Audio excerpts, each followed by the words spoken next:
አለይኩም ወራህመቱላሂ ወበረካቱ። ሰላም ናችሁ? እንዴት ናችሁ? እኔ ደህና ነኝ አልሐምዱሊላህ። ዛሬ ኢሞ ማለት ነው መጠለፉን አለመጠለፉን ነው ሰው ኦንላይን ላይ እንዳያየን የሚያደርግ ነገር አንድ ነገር አሳያችኋለሁ። ኢሞ እንከፍታለን። እንከፍትና ምን እናገኛለን? የራሳችንን ፕሮፋይል ከቀኝ በኩል ከግራ በኩል ያለውን እነካለን። ከዛ እዚህ ላይ ሴኩሪቲ ኤንድ ፕራይቬሲ የሚለውን እንነካለን። ከዛ መጠለፉን አለመጠለፉን ለማረጋገጥ ማኔጅ ዲቫይስ የሚለውን እንነካለን። ከዛ እዚህ ላይ የሚያሳየን ይሄ የምታዩት ነገር ዘሴም የስልካችንን ብራንድ ያሳየናል።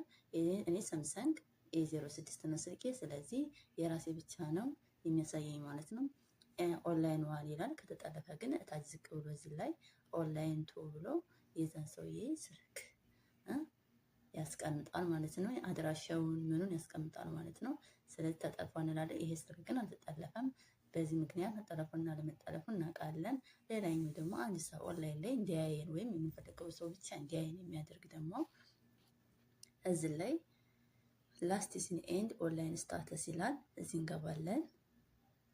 ከዛ አንድ ሰው ሁሉ ጊዜ ኦንላይን ኢሞ ስንገባ ኦንላይን መሆናችንን እንዲያይ ከፈለግን እዚህ እንነካዋለን። ይሄ ኦንላይን ሁሉም ሰው ያየናል ማለት ነው።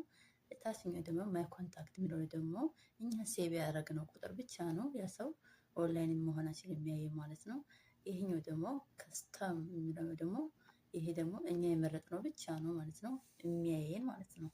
እኛ የመረጥነው ከዚህ መርጥና ሴሌክት ያደረግነው ሰው ኦንላይን መሆናችንን ያያል። ይሄ ኖበዲ የምንለው ደግሞ ማንም ሰው ኦንላይን መሆናችንን የሚፈለገ ብቻ ካደወለ ሊያገኘን ይችላል እንጂ ኦንላይን መሆናችንን አያውቁም ማለት ነው። ሌላ ቪዲዮ እንሰራላችሁ የምትፈልጉትን ኮሜንት ላይ